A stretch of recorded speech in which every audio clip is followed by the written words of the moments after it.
This week's podcast, Two Roonies. First up, is Sally Rooney the ultimate millennial novelist? Writer and critic Brandon Taylor joins us to talk about Rooney's latest novel, Beautiful World, Where Are You? And Rooney number 2, how does the way we tell time inform the way we live?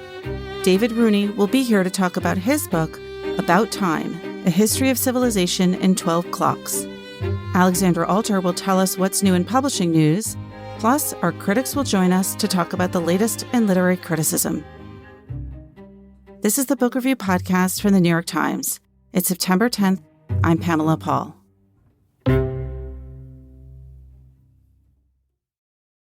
Brandon Taylor joins us now. He is the author of Real Life and Filthy Animals, and he joins us to talk this week about Sally Rooney and her latest novel, Beautiful World, Where Are You?, which he reviews on the cover of the New York Times Book Review. Brandon, thanks for being here. Oh, thanks so much for having me. All right, so I'm going to ask a really basic question.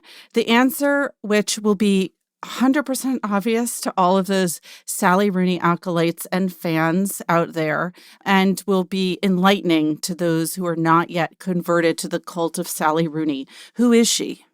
Oh, well, I mean, that is the question of the moment, it feels like. Sally Rooney is a young Irish writer who burst onto the scene with her debut novel, Conversations with Friends, a few years ago now. And then she followed it up with a mega bestseller, Normal People, which was made into a very successful television show. And she was hailed as, the first great millennial writer and called Salinger for the Snapchat generation. And she writes about millennials. She writes about young people in their mid to late 20s who are struggling with coming of age. And she also writes about sex-crazed Irish teenagers. And she writes about a lot of the questions that I think young people today are facing, such as who am I? Who do I want to be in the world? How do I fall in love? How do I navigate fraught social relationships? And so she's really a chronicler of the great millennial experience. The great millennial experience. Okay, I want to ask you a couple of questions about those first two novels. The first is really basic because it caused somewhat of a debate at the New York Times Book Review and on the desk generally, which did you consider to be the better of those two first novels, Conversations with Friends or Normal People? That's something. Sorry, I'm getting right to the heart of it. It's a really great litmus test. I mean, it's very complicated and very fraught. I preferred Normal People. I thought that novel, it just felt more grown up in a sense. There are moments in Conversations with Friends, which follows, these two young Irish teenagers who are maybe in their early 20s, maybe. And, it's about a love Still teenagers, effectively. Yes. And basically, you mean today you're a teenager until you're 35, it feels like. But it's about love affairs and there are trips to France. And it just felt very, I don't know, it felt a little bit like fan fiction in a sense, whereas Normal People, it felt more grown up and it just felt like there's more substance to it. And so I'm very much in the camp of Normal People over Conversations with Friends. That's the smaller camp, I think. I think you might be right. I think people were so just dazzled by Sally Rooney's incredible dialogue and the precision of her descriptions with Conversations with Friends. And it felt so visceral to many of us who had just left adolescence behind. And I think that Conversations with Friends is a more glamorous novel. It's about this young girl effectively who falls under the thrall of a successful, married, glamorous couple, a husband who's an out-of-work actor who's married to a beautiful photographer. And it's got the vacation homes. And it's just a very glamorous book. And so I understand its thrall. But as a novel, I just thought Normal People was there's more depth there for me. Sally Rooney is obviously not the first millennial novelist, but she has broken out so notably from the rest. What do you think is her appeal? What do you think it is that distinguishes her from every other millennial novelist out there? Well, a lot of that is marketing hype, of course. A lot of that is who happens to emerge at just the right time.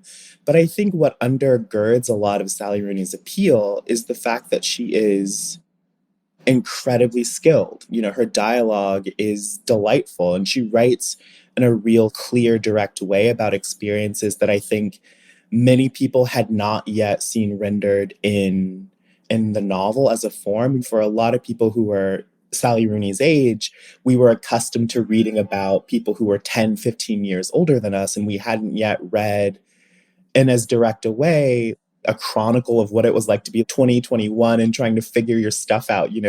That had not yet felt like a real active domain of serious literary fiction. And so I think a lot of the appeal is just that we relate to her characters and their situations. And also, her style is so clear and accessible and very not chatty. That's sort of a silly way of describing it, but there's something so compulsively readable about her style as well. So I think it's a combination of all that. Plus, I mean, she was breaking out when we were seeing Phoebe Waller-Bridge and Lena Dunham and all these stories about messy women trying to figure their stuff out. And it just seemed like a perfect storm of so many different cultural factors, plus, her incredible talent as a writer. Coming of age obviously isn't entirely new to fiction, but is it that it's very specifically millennial coming of age and coming of age right now at this moment in our time and culture? Yes.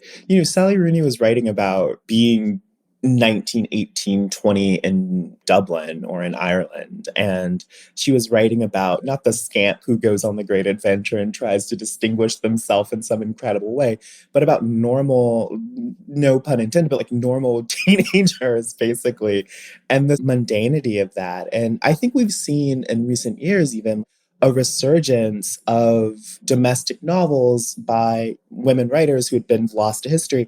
And like one way to describe many of those novels, like the Tove Ditlevsen or the Lucia Berlins of the world, is like there's something kind of mundane and ordinary about those lives. But what makes them so compelling to us is that it's rendered with this hyper charged specificity. And I think that's a lot of Sally Rooney's appeal as well. She's bringing that charged specificity to a contemporary millennial experience. So if you would have to describe her style, how would you describe it? I mean, you did mention a few other writers in terms of the kinds of situations, domestic situations, Tove Ditlevsen, Lucia Berlin, who are doing that. But in terms of her writing style, does she remind you of anyone? What makes her distinctive? A friend of mine, a novelist, she described Sally Rooney as a kind of contemporary Iris Murdoch.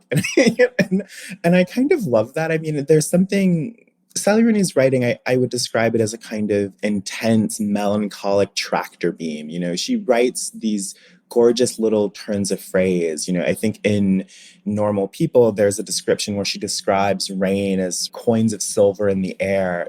She has this really great tactile, metaphorical sense, but it's never overworked. Like her style is so clean. I think like that is the word that I come to most often in describing her style, is that it's just so clean and it's so pristine, and she's so good on like physical objects. She loves to describe a table or an empty room. It's all very beautiful and austere. Has her style evolved? I mean, that's an odd kind of question to ask because even though this is her third novel, she's written them in very quick succession. But do you see her style changing over the course of these three books? Absolutely. I think in the first two books, Normal People and Conversations with Friends, they were written, I think, at the same time almost. And those two books were just they were very scene oriented, I guess I would say. Like they were very sort of physical and very descriptive. There was something kind of cinematic about them. Whereas with this new novel, it feels as though she's found a different set of registers to play with. So there are scenes in the novel, but I think a good portion of the novel is these like long email exchanges between the two central characters, Eileen and Alice. And in those emails, she adopts the sort of almost Socratic dialogue between the two between the two friends. And in the emails, her style is quite different from her usual prose style. I mean, it's essayistic, it's discursive, it's digressive, it's funny and wry, and this very in a way that's still conversational but quite distinct. And she starts to sound a bit more like the more essayistic novelists of our time, like Knausgaard and Ben Lerner and Rachel Cusk. And so I kind of enjoyed that. I described the novel to friends as I was reading it as Sally Rooney doing a really great Rachel Cusk impression at times for the sort of cutting incisiveness of these email sections. I mean, it was really delightful. much ado has been made about these emails because it's considered extremely unmillennial to email at all, except with maybe a grandparent, and even then to be fleeting in your correspondence. And yet she writes these long, as you say, very essayistic literary emails between her characters. And I read an interview with her recently in which she said, I don't understand what the fuss is. I actually do write emails this way, which I thought was kind of interesting. Maybe she's not quite as millennially millennial as everybody assumes she is, at least in that respect. I too am like a very fervent emailer. So I really relate to her in that aspect.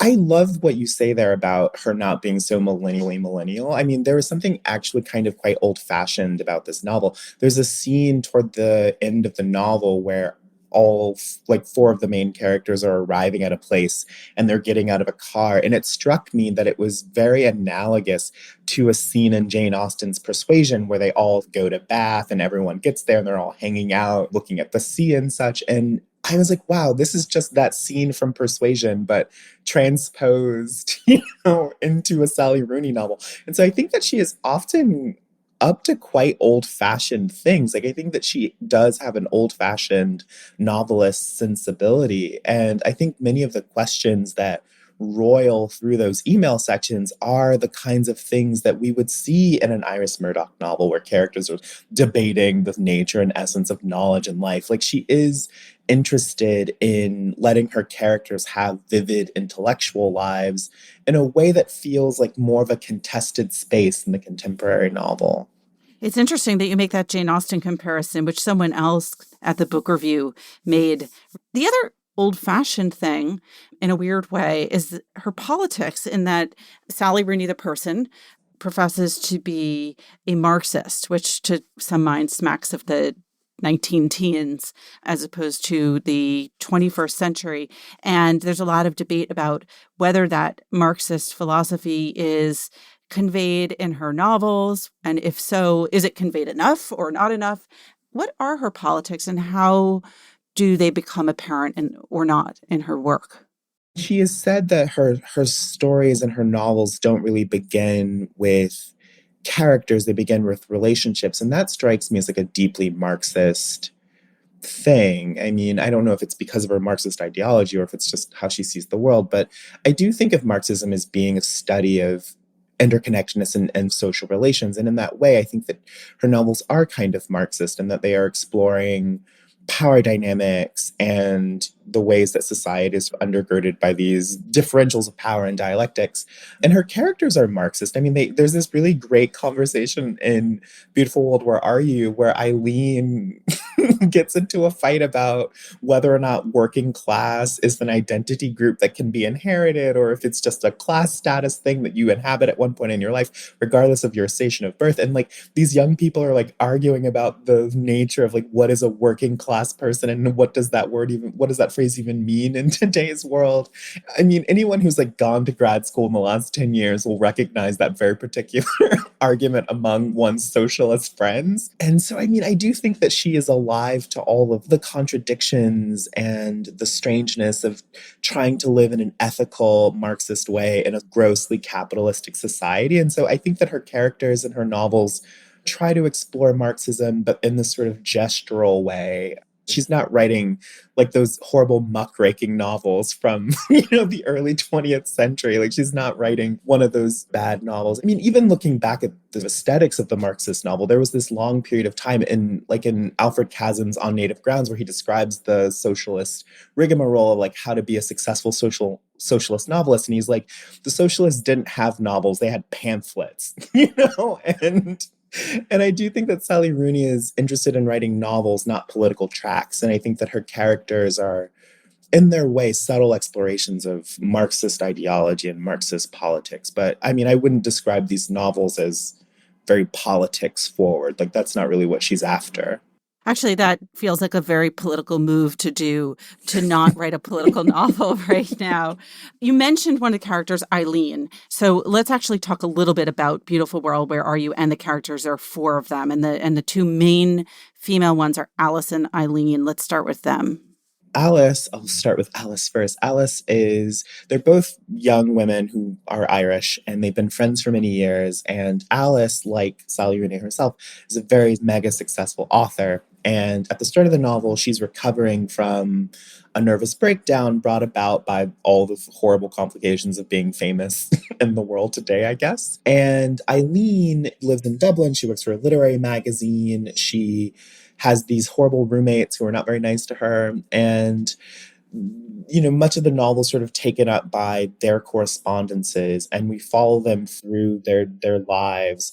At the start of the novel, Alice meets a young warehouse worker named Felix, and Eileen strikes up, well, rekindles a flirtation with Simon, a guy that she's known for a very long time. And the novel is really just a classic Sally Rooney. It's sort of like a Sally Rooney physics problem. It's like these four characters who are all related to each other in some relational way, and we watch There's them the orbit each Marxism. other. There it is, and we sort of watch them orbit, and their relationships are complicated by, of course, like sex and class and gender and all the various ways of being young in the world today, I guess. And yeah, I mean, it's sort of a classic Sally Rooney novel in that way. It's all about the relationships and the will they, won't they of it all. I think it's clear you're a fan, but you did have some criticism of this novel in particular in your review. Tell us about that. Yes, I am an avowed Rooney tune, as I call all Sally Rooney fans. And I did enjoy this novel, but I did feel a little, there are these moments in the novel where Alice, who's sort of the spokesperson for the writer, she essentially says writing a novel today is so vulgar and like, yeah, it seems like a waste, but also isn't it important to make art and to like have relationships? Aren't human relationships important too? And it felt a little bit like a dodge to me. Like it felt a little bit like the novel had raised all of these interesting questions about the function of art in an age of systemic collapse and climate change and threats against democracy. But instead of really, really dwelling in the material reality of those questions, it dodges and feints and is like, but relationships are important too, because after all, we're all human.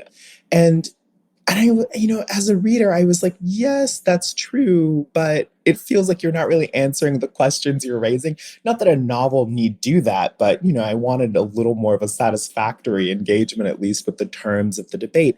And also, Sally Rooney is so good at dialogue that sometimes it felt like the cleverness was being used to get her out of a jam, in a sense, to dodge the real thorny questions of class and power that are raised by the novel. And so, yeah, I mean, I was a little underwhelmed by the novel's dodginess regarding the moral depth of its project. But as a Sally Rooney fan, you love the dialogue, you love the relationships, you love the great prose and the great settings and the apartment decoration that's described. And as a reader, I left having enjoyed myself, but not entirely satisfied, I guess. When you talk about those questions that she's raising around class and power and climate change, you rouse my interest in the book. And and I was upfront before we started recording in that I should say, and I hesitate to say this publicly, but somewhat of a Sally Rooney skeptic in that I started reading Conversations with Friends, and I felt that the stakes seemed to me low. As you said earlier, these are all about human relationships and what makes us human, and perhaps that makes me inhuman, but I almost felt like I needed there to just be a little bit more at stake. It sounds like in this novel, she raises the stakes somewhat, but maybe then doesn't quite deliver on it. Yeah, I think what you say about the stakes feeling low is so true. I feel like in this novel, maybe she's not raising the stakes, but she's acknowledging that the stakes are low and she's daring you to say that human relationships don't matter. And she's calling your bluff, so to speak. And I think ultimately, if you're a Sally Rooney fan, I think you'll love this novel. And if you're a Sally Rooney skeptic, I think she will acknowledge your concerns, but maybe not answer them in full. Well, you know what, Brendan, you've actually made me interested in reading the book. So you've won over at least one skeptic. And if nothing else, the emails, I think, will just knock your socks off. Read it for the emails alone, even. They're so good. I want Sally Rooney to write more essays. I have not read good emails lately. So if nothing else, I will read this for the emails. All right. Next time, we'll talk a little bit more about your work. But before you go, just tell us for a few minutes about your latest book, Filthy Animals. Oh, that's so wonderful. Filthy Animals is a book of short stories. They're all interrelated, and they're about, mental illness and caregiving. And I think of the book as being a sort of strangely pandemic appropriate book because it's about a person who has been out of the world for a long time and he's trying to figure out how to re-enter it. And so it's, my way of thinking through questions of isolation and loneliness and how do we act in society even? Speaking of pandemic reading, I did read your novel, Real Life, which came out first during the pandemic. And it was such a pandemic type of reading experience. And that I think one day I decided, why am I sitting inside doing work that I could be doing when I could be outside? And I walked down to the waterfront and I sat on a bench and I read your book. And I felt like finally I'm at least for an hour doing the pandemic right, and enjoyed it very much. But I'm curious which book you wrote first, the short stories or Real Life, or is it not that simple? I wrote the first drafts of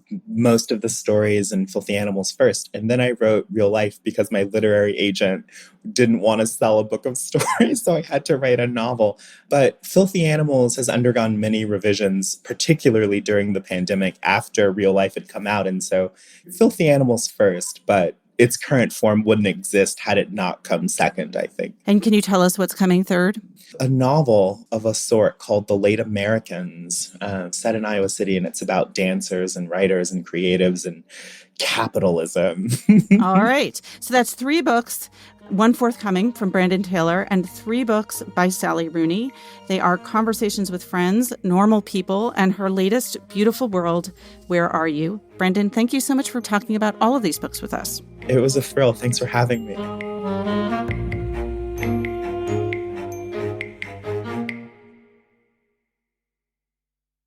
Tina Jordan joins us now to help us celebrate the 125th anniversary of the book review. Hey, Tina. Hey, Pamela.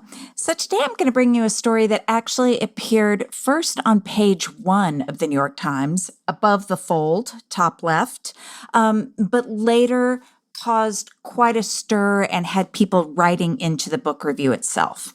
And this piece is from June 21st, 1907, and the headline is Twain Startles London. Then there's a subhead. Well, a subhead in journalism lingo is the little mini second headline under the big headline, and it says, Strolls in bathrobe and bare legs from hotel. Mark Twain exhibited himself as an eccentric today, and every staid Londoner who witnessed the exhibition fairly gasped. A little after 8 o'clock this morning, he appeared in the foyer of Brown's Hotel, garbed in a blue bathrobe and slippers, with about 3 inches of bare legs showing. The slight elderly gentleman with his bushy white hair and this unconventional costume startled the patrons of the hotel and worried the employees tremendously. But Mr. Twain coolly surveyed those who were staring at him and walked out the front door of the hotel into Dover Street. Sidewalks were thronged with pretty shop girls on their way to work who stopped short and gazed in astonishment at the great American humorist as he made his way to the bath club opposite the hotel. After his bath, Mr. Twain returned in his 3-piece costume of 1 bathrobe and 2 slippers. The manager of the hotel was aghast as he saw Mr. Twain enter the hotel, but he didn't make a fuss. Mr. Twain later professed to wonder at the excitement he had caused. I simply wanted to take a bath, he said, and did the same thing I'd often done at the seaside. London is a sort of seaside town, isn't it? The story next to it, above the fold, this is not a book story, but it amused me, is about John D. Rockefeller being arrested for speeding 30 miles an hour in Tarrytown. Oh, that's amazing. So I guess it was a slow news day, June 21st, 1907. Anyway, when news stories like this appeared, and I know we've had this discussion before, that the lives of authors, and authors were really, pop culture heroes. They were frequently on the front pages of the Times. And it was almost like a spillover from the book review itself, which also had a gossip column and talked about where authors were vacationing and what they were doing. Mm-hmm. And indeed, of course, there were letters to the book review after this article saying basically, leave our Mr. Twain alone. I like a slow news day. I like a slow news day too, and there's something really funny about staid, snooty London aghast at Mr. Twain in his bathrobe and slippers. Amazing. All right. Thanks, Tina. Thanks, Pamela. David Rooney joins us now from London. His new book is called About Time, A History of Civilization in 12 Clocks. David, thanks for being here. Thanks for having me on. Clocks run in your family, right? Your father was a clockmaker. What did he do, and what was that like for you growing up? Clocks really do run in the family. I've kind of been born into it. I was 8 years old in the early 1980s when my parents decided to have a big career change. My mother had been a television documentary researcher in the 1960s, and my father had been an engineering draftsman. Both of them had turned to teaching, but then when I was young, they decided to set up a clock making and restoration business. So they set it up and worked from the family home when I was 8. And so for the next 10 years, until I left home to go to university, I was trying to not just buy clocks, and believe me, the house was full of them, but and the sound of them, but also like the language that when they were talking through the problems over the dinner table, either business problems or problems with a difficult clock. I was kind of absorbing all of this, and I was absorbing the stories that they were telling about these clocks. And when they went to collect them from anything from a small flat to a country home in Scotland and North England, I'd go with them if I could and help set them up when they were ready. All this time I was like absorbing this vision of clocks as these wonderful artifacts for sure. But also, as I kind of absorbed more and more of the stories of them, I was realizing just how important they were, not just to the people who owned them, but to history as well. Okay, I have to ask a little more about your parents, because it seems like an unusual passion to suddenly seize two people who are working in very different arenas to decide to go into this. What was it about clocks that drew them in? My father had always been interested in engineering, and that was where he started, engineering draftsman for an engineering firm. And he'd always kind of had a hobby on the side of small mechanical objects, small steam engines, but also clocks. So he used to work on clocks as a hobby. And when he went into teaching, it was a way for him to kind of escape from the stresses of that job. And then as time went on for him, I think he realized, that there's a business in this. It's what he loved doing. And he thought, well, why don't I retrain? Go through the formal training, which was like a year away from home in a training college in England. And my mother ran the business. So between the two of them, it was just them. But I got to see the most astonishing, beautiful, in many cases, modest. They weren't all fine clocks. They could be the most simple. But I could see what they meant to the people who owned them. And that stayed with me. And I mean, I didn't go into clockmaking, like physical clockmaking as a career myself. I've worked in museums all my career. But even there, that sense of how objects can tell stories has been part of my life, which really informed the way that I approached the subject for this book. Why do you think people become so attached to timepieces? I mean, you always have stories of people handing down watches and still trying to hand down pocket watches, for example, which are not really in great use these days. They're not. And that was a question that when I started writing the book, I didn't know the answer to.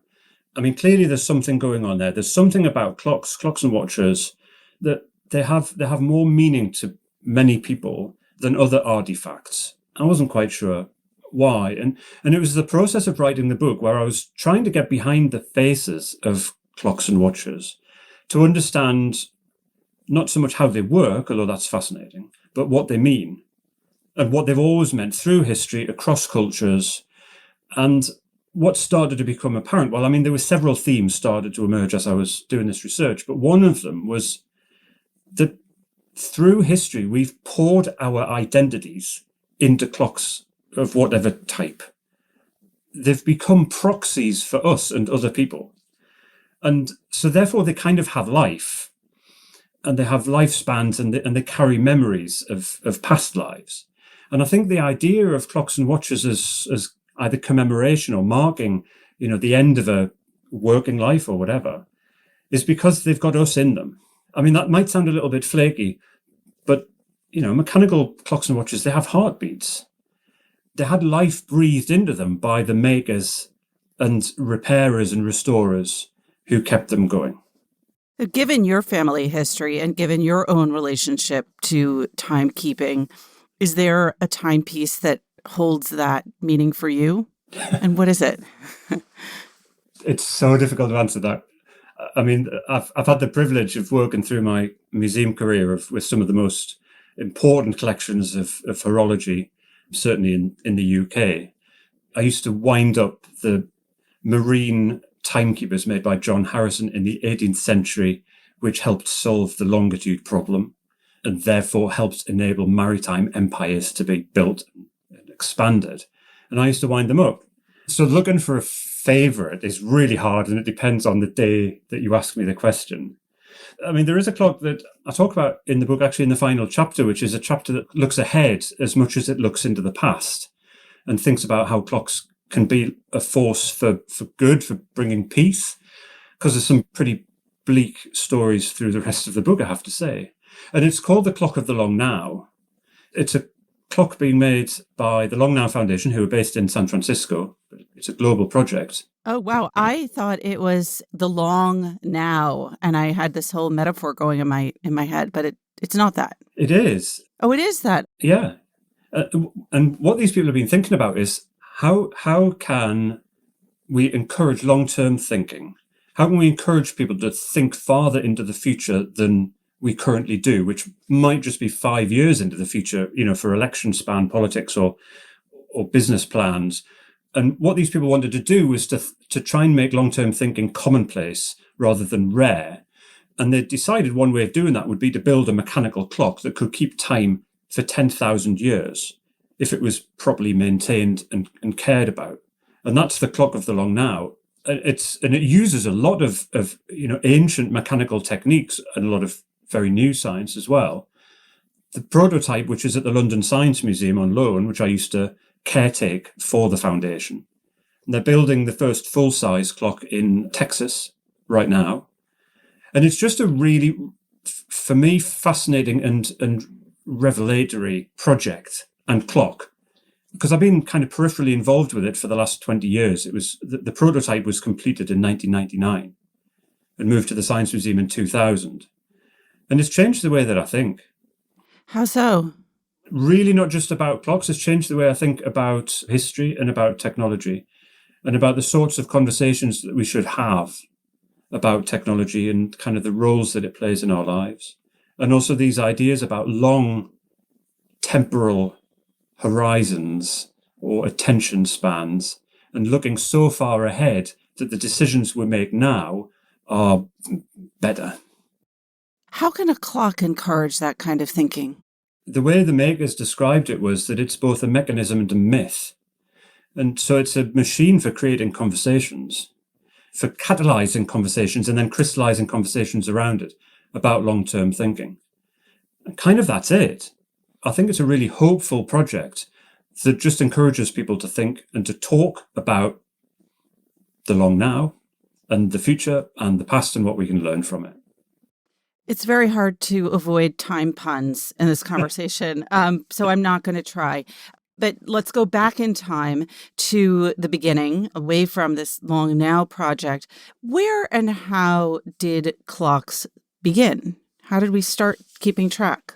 Was it the sundial? The sundial was one of the earliest clock technologies. And by the way, in this book, I wanted to be clear that my definition of the word clock for the purposes of the book was any technology made by humans for the purpose of tracking the passage of time. So that includes sundials and water clocks, sand glasses, clocks, watches as we think of them, time-finding telescopes, anything like that. Because I think it's easy for horological historians to get a little bit caught up in technical definitions of this is a clock, this isn't a clock. I wanted to just look at everything and like to zoom out and spot some of the wider themes. And the earliest clocks in that sense are actually almost certainly water clocks, more than 3,500 years ago, from places like ancient Egypt. And they were very simple bucket-shaped vessels for carrying water with a hole drilled in the bottom so that water could drip slowly out. And there'd be a scale or a number of scales on the inside face of this vessel to show how much time had elapsed. And then sundials followed very soon after that. They're probably about 3,500 years old, the earliest, again from places like Egypt. So those were the earliest technologies. And so water clocks and sundials have thousands of years of history and became exceedingly complex and, in many cases, accurate. And then they were joined more recently by other technologies like sand glasses or hourglasses, probably the 11th or the 12th century, either in the Islamic world or Europe. And then what we think of as clocks today, geared mechanical clocks driven by weights, and then everything that followed, which were probably invented about 1275 in Europe. Did the invention of those mechanical clocks substantively change the way in which we thought about time? They did. And this was something else that was kind of revealed to me as I was working through the research on the book. I had a sense that there are concerns as humans that clocks are changing the way we live our lives, sometimes in negative ways, that we're ruled by the clock, that the clock is kind of cutting our days up and we can't do what we want when we want because we have to wait until the clock allows us to. That felt to me like something from like the industrial period, so the last 250 years or so. As more people in the West, moved from rural areas to towns, the factories and mills started to grow up, and people were working by time rather than by piecework. So I'd always had a sense that it was an industrial problem. And then I was looking into the arrival of public sundials in ancient Rome 2,200 years ago. The first public sundial in Rome was installed in 263 BCE. It was right at the heart of the Roman Forum, the most visible place in Rome, and it was elevated up on a high column over the heads of the Roman people. That's known about from the historical records, but that doesn't tell us much about how it was received by Romans, until I found a quotation from a playwright writing just a few years after that had been installed. So this is a quotation from over 2,000 years ago, where this playwright made a character exclaim, "The gods confound the man who first discovered the hours and who first set up a sundial here, who smashed the day into bits for me." And he went on to say, "When I was a boy, my stomach was the only sundial, the best and truest compared to all of these." He said, "It used to warn me to eat, but now what there is isn't eaten unless the sun says so." And he concluded, "This town is so stuffed with sundials that people crawl along shriveled up with hunger." Because by then, Rome was full of these public sundials. And reading that quotation, it just felt so vividly modern. That expression that people were resisting the way that their days were being ordered by this sundial, and that their lives were no longer their own. They had to obey the clock. They couldn't eat their lunch until the clock allowed it, which feels like something I will have said many times, that I'm hungry, but the clock hasn't gotten around to lunch yet. Right. And there we are. I mean, that's 2,000 years old. So I think right from the start, these technologies have really changed our lives.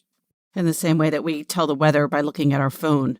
In what ways has timekeeping been then a mechanism for control, a political tool? In so many ways, really. I consider that first Roman public sundial like a clock tower. And I track through the book the political story of clock tower building, either in places like Rome and other empires where they were used to keep people in order, but also when the mechanical clock, the 13th century invention, started to become more commonplace. The building of clock towers by imperial forces. I tell the story in the 19th century of the British Empire as they were colonizing Australia, India, Africa. As they marched through these countries, they built clock towers. And the clock towers were standing like as a proxy for the ruler.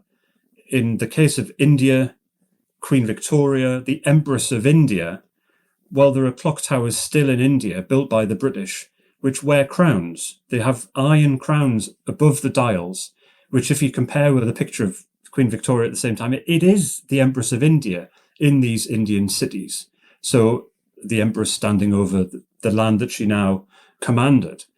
But then looking at clocks in the history of empires, of all the maritime empires, is just profound. I mean, the story of longitude is fairly well known. the story where by the 18th century, all of these ships on the seas, as they were going colonizing around the world, had a navigational problem. They didn't know where they were.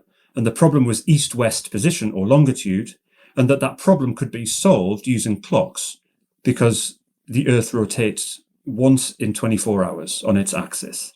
And so longitude differences between places are equivalent to time differences between the same places. So it was known quite early on that if you could carry a clock on board your ship, keeping the time of your home port, like Greenwich, and when you're out on your voyage, you want to know how far east or west of Greenwich you are, you find the time on board your ship, which was easy, relatively easy to find with simple angle measuring devices. Compare it with the time on this shipboard timekeeper, and the time difference will tell you the longitude difference. The challenge was making a timekeeper that would work accurately and robustly out at sea for months on end. That was solved by the 18th century. And by the turn of the 19th century, that enabled empires to massively expand around the world. With them came an infrastructure of time, because all those ships needed access to the right time whenever they put into a port around the world. That infrastructure of time signals and astronomical observatories around the coastlines of Africa, India, and Australia is this huge investment by the European powers in their empires, and it's an investment in clocks. Isn't it kind of arbitrary, though, this idea of the right time? There's some things that, like a day where we have, if there's a very clear definition with the sun and the moon, what defines a day and the month with the moon. But things like days of the week and the exact ways in which we construct our calendars, who decides what the right time is? And how did we come to that agreement given all the discord in the world? It's absolutely arbitrary. You're absolutely right. There's a couple of, in terms of time, calendars are another story, and they're, hugely complex.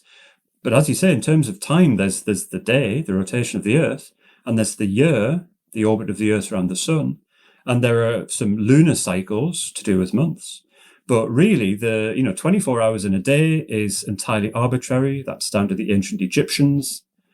60 minutes in an hour and 60 seconds in a minute is ancient. That goes down to the Babylonians. Again, entirely arbitrary. It just made their mathematics easier. The idea of 7 days in a week, it's all arbitrary. So the question about what the right time is incredibly important. And this is a story which became, by the 19th century, a story about standardization and about how before about 1850, the time was the time where you were. Wherever you were in the world, it was local time. You'd find it by the sun, a sundial in your local town or village. Even that was not quite the right time, but this is a story that could go on forever. But what happened when the 19th century hove into view was that for all sorts of interesting reasons, people around the world decided to harmonize all those local times in a geographical region to choose one. And in Britain, that was Greenwich. The various time zones in the US started to crystallize around about the 1870s. But then what I've always found fascinating is how the world decided to march to the beat of one clock. And that clock is the clock at the Royal Observatory in Greenwich, in England. And that was a decision made in 1884. It was made in a building just near the White House in Washington, D.C., at a diplomatic conference in 1884, where the world's diplomats came together to decide lots of things to do with time and space. But one of them was to choose one prime meridian for the whole world, to measure all time and space from one place. And it was selected to be Greenwich. So that's why GMT is time zero. Every nation, if you look at a time zone chart, it's not neat. They're not neat 1 hour time zones, but because there's politics in that, because that decision, of course, was a highly political decision. There's still these little rebellions, right? In China, for example, you can be in far Western China in the Uyghur Autonomous Region and you still run on Beijing time, or you can be in Arizona, which doesn't observe daylight savings time in the United States. That's right. There's a strand that runs right through the story in the book, which is about kind of resistance to the order that people are trying to impose on others using time. And the time zone chart, to understand the politics of why time's important and what it means, what the time on clocks in any country or area means, you just need to look at one of those time zone charts. The whole of China to be on one time zone, Beijing time, as you say, a decision made by Mao Zedong in 1949, one of the first decisions that he made, that China should run on Beijing time. More recently, there's been changes of time zones to express either allegiances or rivalries. Examples are being North Korea, quite recently, 2015, changed its time zone by half an hour. Venezuela had done so a few years earlier. Even the UK was going to change its time zone by an hour a few years ago. They weren't going to say that it was moving to European time, which is what it was. It's cancelled now because of Brexit. Everything's been cancelled because of Brexit. Well, no, they were going to call it double British summertime, which is exactly the same as moving to European time. I mean, it failed entirely. But the politics of time lives with us today, and it's expressed in maps and charts and in the lives we live. In addition to writing this book about time, A History of Civilization in 12 Clocks, you also run 3 institutions around time. What are they, and what do you do there? I'm privileged to be involved in a society, the Antiquarian Horological Society, based in the UK, but it's an international society of people interested in the story of time, objects and ideas in the story of time. It's been going since the 50s, and there's so many fascinating people involved in it. But I'm also involved in helping support the oldest clock and watch museum in the world, which is the Museum of the Worshipful Company of Clockmakers, which was founded in London in the 17th century as a trade guild for the clockmakers and watchmakers of London, which was where most clockmaking was happening in England at the time.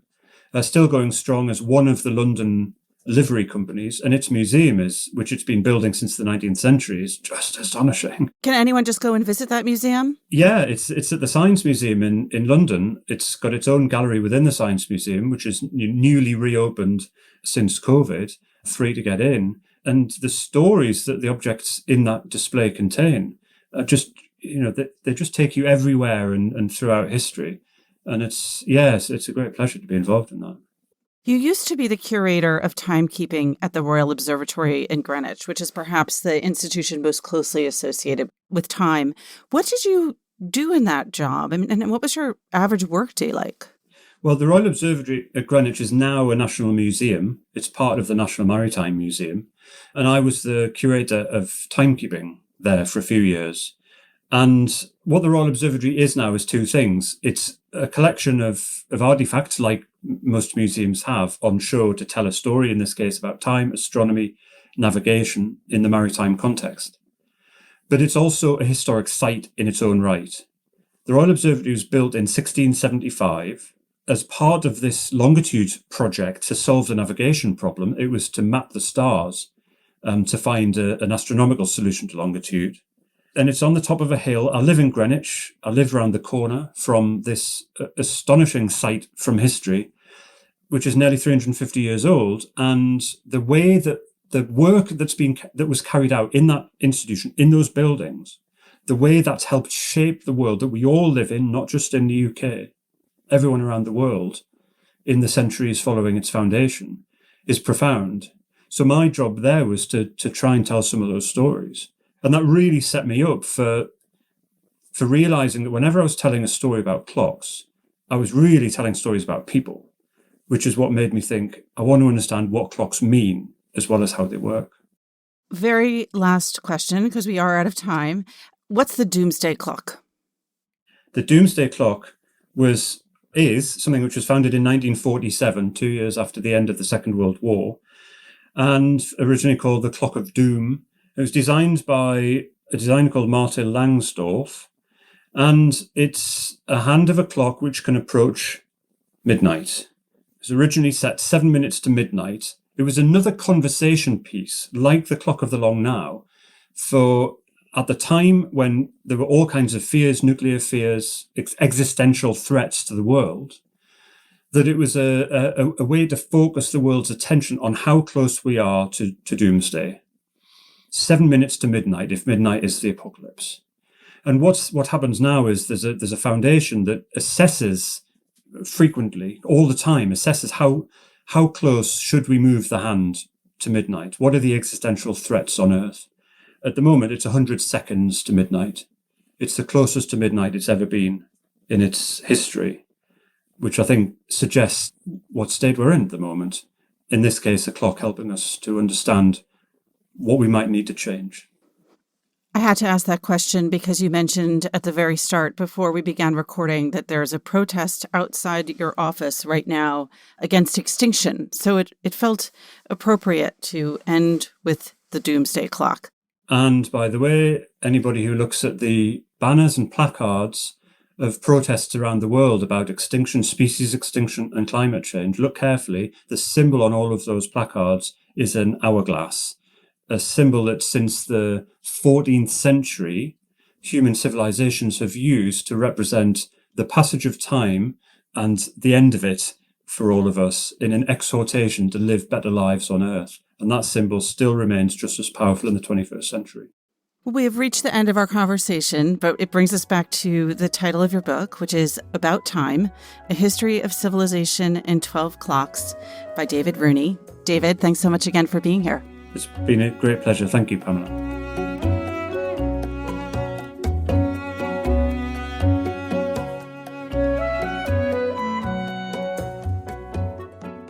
Alexandra Alder joins us now with some news to the publishing world. Hey, Alexandra. Hey, Pamela.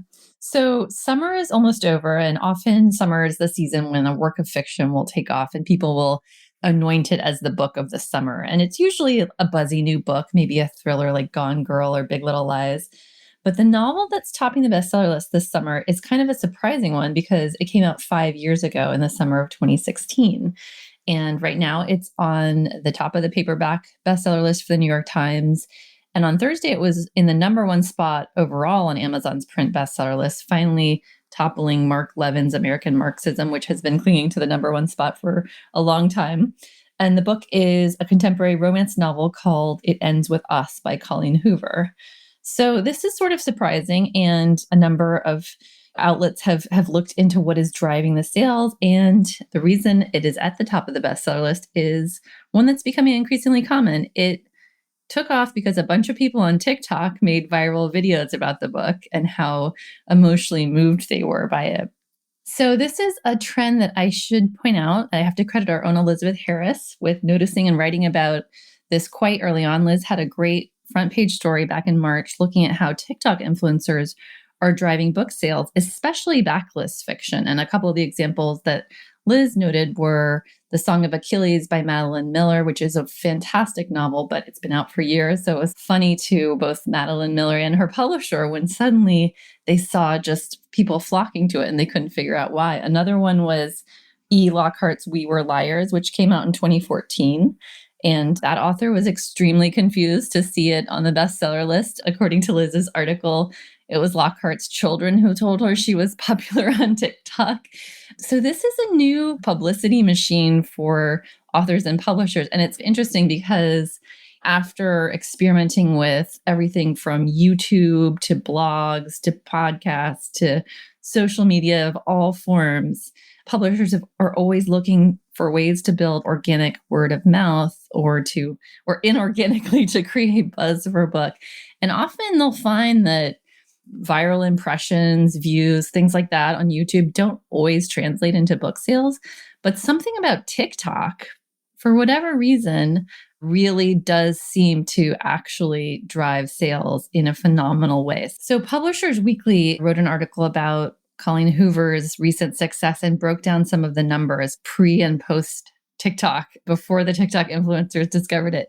So when it first came out in August of 2016, it sold pretty well, 20,000 copies or so in the first month it was out. But as usually happens, sales kind of flattened after that. And, they've been steady, but nothing remarkable. And then this year in 2021, there was this enormous surge. And so far this year, the novel has sold more than 300,000 copies, just largely through word of mouth that built on TikTok.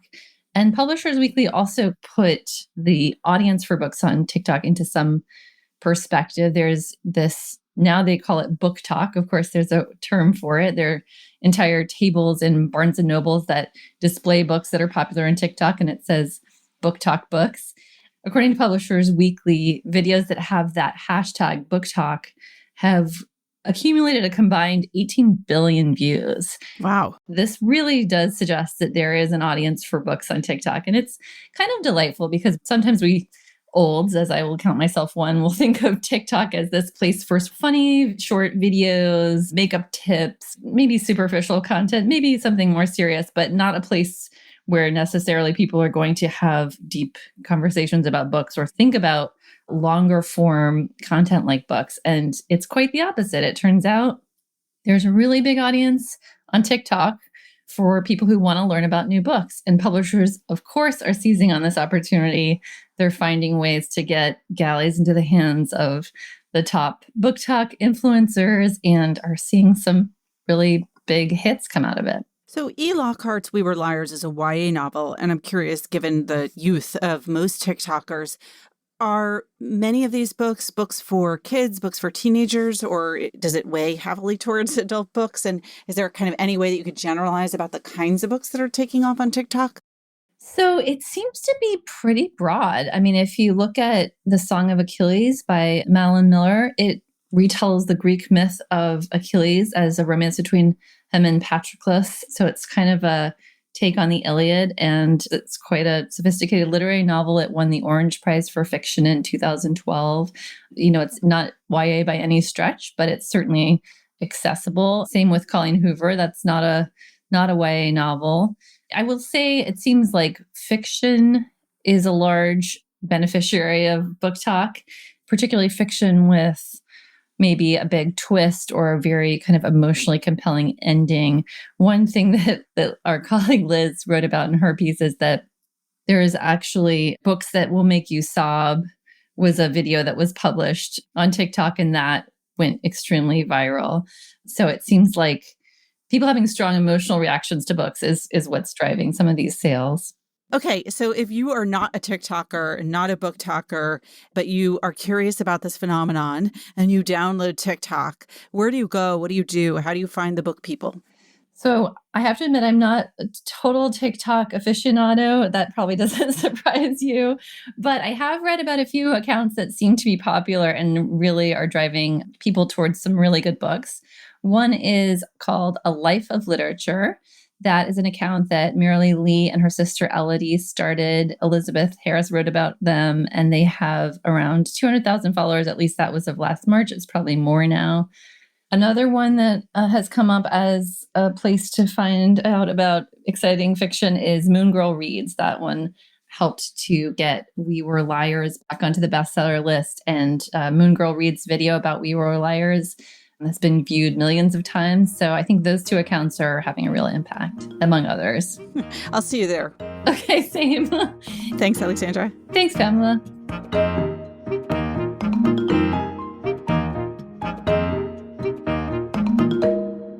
Jennifer Salai and John Williams join us now to talk about the latest in literary criticism. Hey there.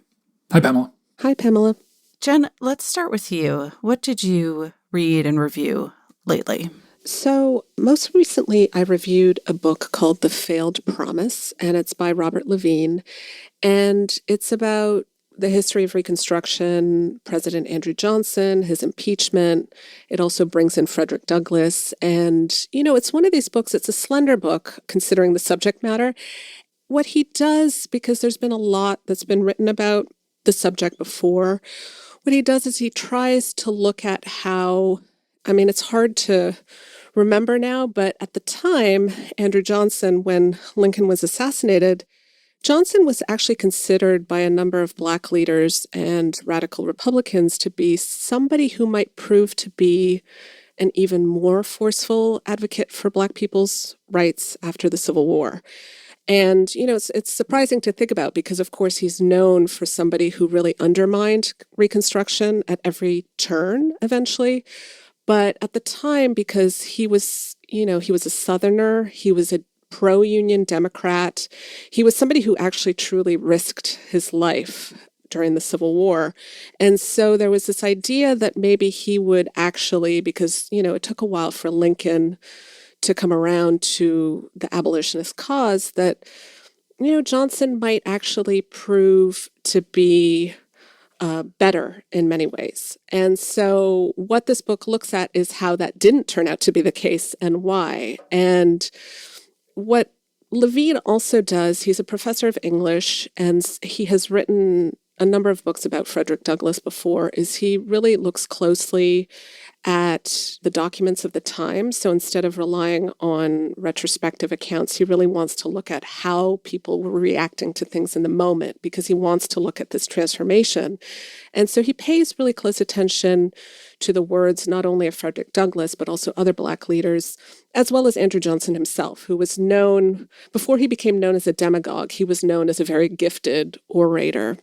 And so what you have is this narrative that takes us from the beginning of Johnson's presidency up through impeachment.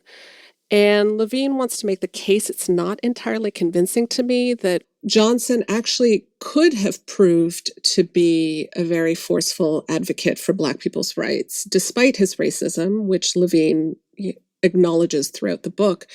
And, what Levine says is that racism was endemic in the United States at the time. And Johnson himself, for a while, privately had floated the idea of limited Black suffrage, but he was also facing increasing criticisms from other Republicans. And instead of making him try to negotiate and try to maybe open up his mind and possibilities, it actually made him hunker down and retreat into a corner and hold more animosity toward Reconstruction, which he started to refer to as restoration. And so the book itself, I wouldn't necessarily read it for that part of Levine's argument, but the book itself really does present a very readable narrative of an era in history that I think people are really interested in revisiting, especially now. John, you are here in Dwight's shoes stead.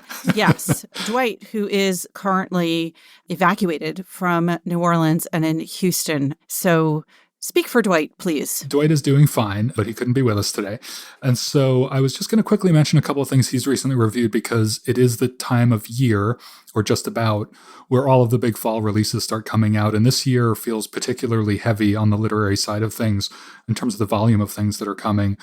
And so he's started to get into those books. And the last two he's reviewed are Atticus Lish's second novel called The War for Gloria, and Colm Tóibín's new novel, The Magician.